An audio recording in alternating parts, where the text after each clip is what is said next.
Kalau terjadi penyelewengan di desa ini, salah satunya itu dana kain kapan. Itu di bidang apa saya bilang tadi itu kerawanan sosial. Itu ada kain kapan senilai 21 juta. Ya membantah Pak, ya iya kami siap.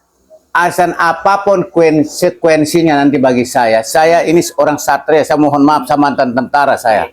Ya.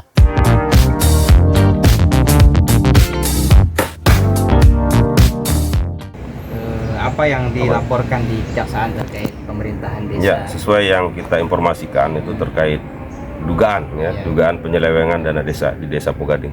Untuk sementara ini ada 10 poin, salah satunya terkait perangkat-perangkat baik BPD segala macam yang ternyata mendapat bantuan sosial, termasuk yang dari pusat maupun dengan dana desa itu BLT itu. Menurut aturannya tidak boleh. Jelas itu aturan tidak boleh gitu kan, tetapi ada memang kondisi khusus yang bisa saja dapat. Tetapi kalau kemudian semuanya dapat tanpa terkecuali, itu kejahatan kemanusiaan luar biasa, itu tidak boleh gitu kan.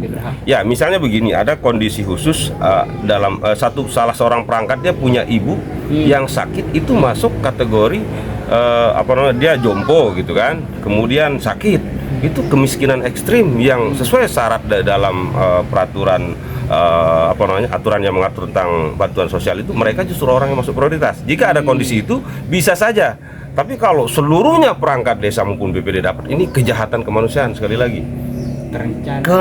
Kejahatan kemanusiaan yang luar biasa, bukan main-main itu kan. Sementara masyarakat kita banyak yang teriak tidak dapat. Itu salah satu poin lah. Yang jelas laporan kita sudah masuk di bulan Januari gitu ya. Januari kemarin, saya lupa tanggalnya. Dan kemarin kita juga memfollow up kembali ke inspektorat dan bersurat lagi ke PJ Bupati gitu, untuk meminta agar proses hukum itu dipercepat. Tapi kita melihat desa-desa yang lain yang sudah duluan masuk di awal 2025 ini, seperti Korleko dan Sikur Barat. Ya, itu tadi kita lihat di media, selaporan TV tadi itu sudah mulai diproses. Yang mudah-mudahan saja kita Pogading ini supaya segera proses, supaya kita ya cepat selesai berpolemik lah gitu kan, supaya kita segera bisa biar terang benderang semuanya gitu kan. Nanti kan kami sendiri nih yang melaporkan dibilang kurang kerjaan segala macam itu ya, supaya terjawab lah itu bahwa kita memang objektif melihat persoalannya ada kesalahan tata kelola. Punya bukti. Ya kita punya bukti, nggak bisa dong kita kan bisa buntut terbalik kepada kita gitu, bukan omong-omong lah gitu. Ini yang dilaporkan terkait apa saja nih? Yang pasti karena spesifik soal dana desa gitu ya. Ada fisik maupun non fisik di situ. Ada yang seperti saya bocorkan satu saja, itu seperti ada dana kerawanan sosial di situ. Memang jumlahnya tidak banyak, tetapi itu sudah cukup menjadi bukti gitu ya. Kalau terjadi penyelewengan di desa ini, salah satunya itu dana kain kapan. Itu di bidang apa saya bilang tadi itu kerawanan sosial. Itu ada kain kapan senilai 21 juta di tahun 2024. Sama sekali tidak terbayar itu, karena setiap orang meninggal di desa itu pasti dia beli kain kapan sendiri dan tidak seberapa harganya gitu ya. Yang kedua, masih di bidang yang sama, ini di kerawanan sosial itu transport orang masyarakat kita yang sakit lah gitu ya, apabila sakit dan ke RSU itu dikasih transport per orang itu 150.000, dan itu terkonfirmasi tidak pernah ada dibayarkan. Dan ketika kita tanyakan juga kepada BPD dan kadus-kadus, begitu kita tanyakan hal itu, mereka tidak pernah lihat postur anggaran itu. Artinya tidak dilibatkan. Dilibatkan, tetapi entah bagaimana prosesnya sehingga kenapa orang-orang yang harusnya tidak boleh tidak tahu, seperti perangkat desa atau seperti kadus, harusnya kan dia tahu detail. Ketika kita tanya, minimal dia iya memang ada itu kan, ini berarti dia tidak pernah lihat. Termasuk juga kain kapan itu, mereka kaget loh. Harusnya kita yang kaget nih, masyarakat, mereka kok ikut kaget-kagetan gitu kan. Kan lucu nih kan. Nah itu persoalannya. Ini punya juga dana BUMDes juga. Ada dana BUMDes yang memang praktiknya sejak lama, tetapi yang bisa kita konfirmasi saat ini di tahun ini, karena kami punya bisa membuktikan itu, ada rekaman gitu kan yang menyebutkan bahwa dana untuk BUMDes ini kan sebesar 35 juta itu sudah memang ditransfer secara prosedur administratif, sudah jalan ini. Sehingga kalau dilaporkan ya sepertinya normal-normal saja gitu. Tetapi nanti ketika dana ini masuk ke BUMDes, dananya langsung ditarik lagi oleh Tidak oknum. digunakan oleh BUMDes. Tidak bisa digunakan karena ditarik lagi. Jadi tapi kalau pelaporan dana itu masuk, memang benar masuk. Itu praktiknya dan ini sudah sejak lama. Dan saya katakan lagi, ada orang di luar pemerintahan, ada tangan-tangan siluman yang berperan cukup kuat untuk menghandle, untuk manajerial dana desa itu. Berarti bukti-bukti sudah lengkap ini kita. Kita sampaikan bukti permulaan pasti karena kita tidak punya akses terhadap APBDes itu. Adapun yang kita laporkan itu hasil curian. Ini mencuri yang halal ya. Mencuri yang karena memang APBD dokumennya Harusnya dibuka itu. harusnya itu kan harus aksesibel itu kan. Itu dokumen publik yang tidak boleh dirahasiakan dan kami karena dirahasiakan ya kami mencari celah yang lain, misalnya ke kecamatan dengan alasan asas kehati-hatian karena kasus sudah bergulir, akhirnya kami tidak dikasih oleh Pak Camat dan staf-stafnya di situ, jajarannya gitu ya. Kemudian kami ke PMD dengan berbagai argumentasi kami juga tidak berikan. Nah berarti jangan sampai nanti kami berkesimpulan kemudian dokumen APBDes ini benar-benar dirahasiakan karena memang di desa dibatasi betul. Kan sudah masuk nih ke Ya. APH. Harapannya apa? Harapannya kita segera diproses. Itu tujuan kita datang kemarin supaya segera diproses karena lambat laun kalau semakin lama prosesnya. Ini kan sudah masuk tahun anggaran baru. Nah nanti potensi dana yang akan datang ini kan belum pencairan nih kan. Dana yang nanti di termin pertama pencairan dana desa ini jangan-jangan nanti digunakan juga, digunakan untuk hal yang ya untuk menutup proyek-proyek atau pembiayaan-pembiayaan yang belum selesai di tahun lalu. Karena ini poin besarnya untuk non fisik itu banyak yang belum selesai. Belum selesai karena pembiayaannya juga belum selesai, sementara tahun anggaran 2024 sudah selesai. Artinya kan sudah habis termin pembayaran dana desa, kok bisa nggak selesai? Kan gitu. Sementara uang sudah dibayarkan. Soalnya di mana gitu kan? Silakan simpulkan sendiri nanti. Ini kan? terakhir Kanda, Ya. sebelum melaporkannya udah lakukan apa namanya? Hearing atau apa ke Memberikan kantor desa? masukan-masukan gitu ya. Kalau kita bicara ini justru apa namanya jalan terakhir yang kita lakukan. Ya sudah lama kita berkomunikasi tatap mata, face to face, datang langsung kita duduk ke situ. Ya jadi panjang proses kita. Sebenarnya benar-benar kami tidak tega sebenarnya. Benar-benar tidak tega sebenarnya. Tetapi apakah iya kita semua akan memilih bertahan dengan ketidaktegaan? Itu harus ada yang berani keluar dari zona ketidaknyamanan itu. Kalau karena kita bicara silsilah pasti ketemu, seperti saya bilang tadi, pasti ketemu ikatan kekeluargaan itu. Tapi harus ada yang tega demi kita tujuan besar kita untuk memperbaiki desa itu, gitu kan, desa ini, gitu kan, desa kami. Semisalnya ini nanti dibantah dugaan kita ini silakan. seperti apa kita kan?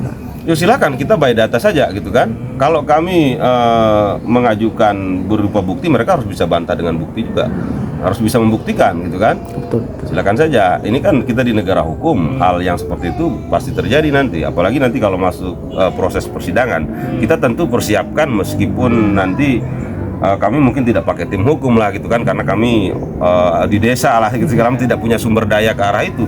Kami mungkin nanti secara normal sajalah kami datang siap memberikan kesaksian sebagai masyarakat gitu kan. Tidak mungkin repot lah kalau kita sampai menyiapkan tim hukum segala macam.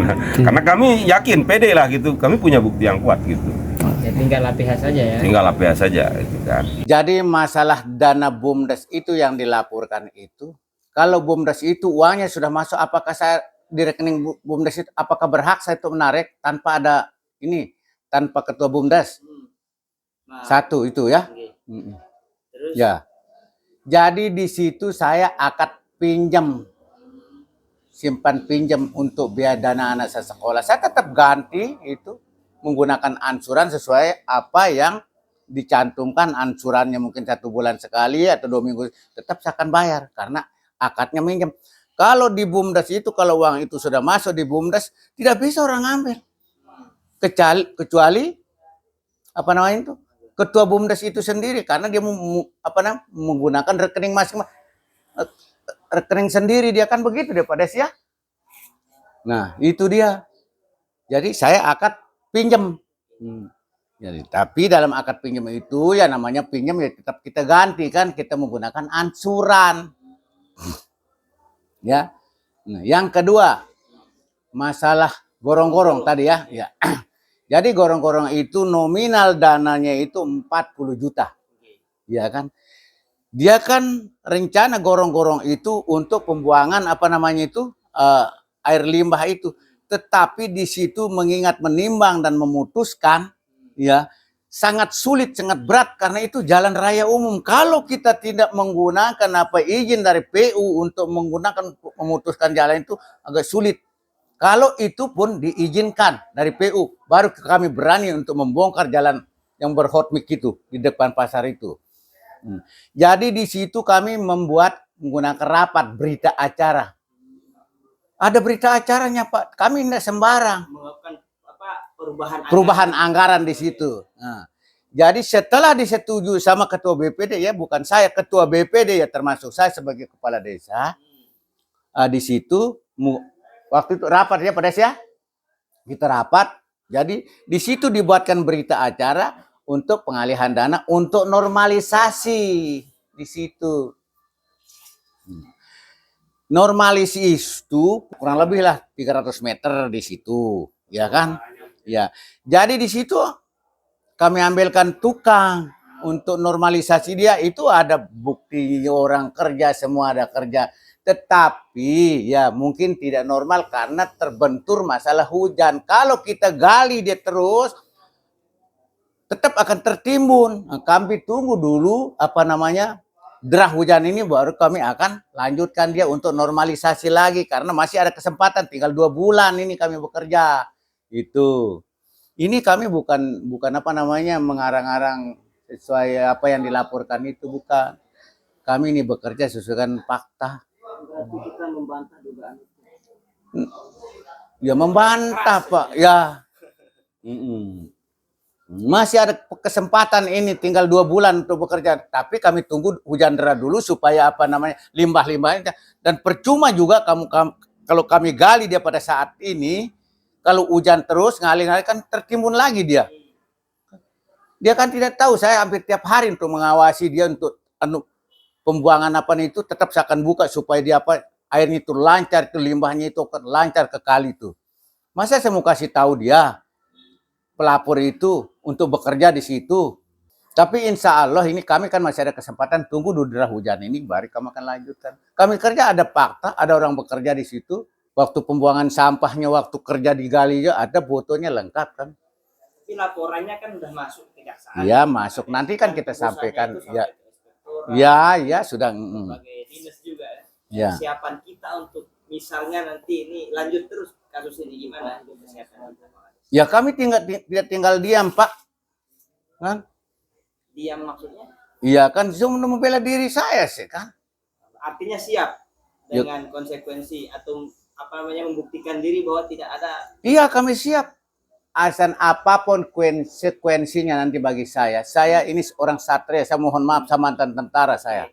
Ya. Tidak kami bersyukur kalau kami kesalahan dan kekeliruan yang sedikit itu bisa diperbaiki. Kalau tidak bisa, kenapa juga tidak kami menerima segala risiko?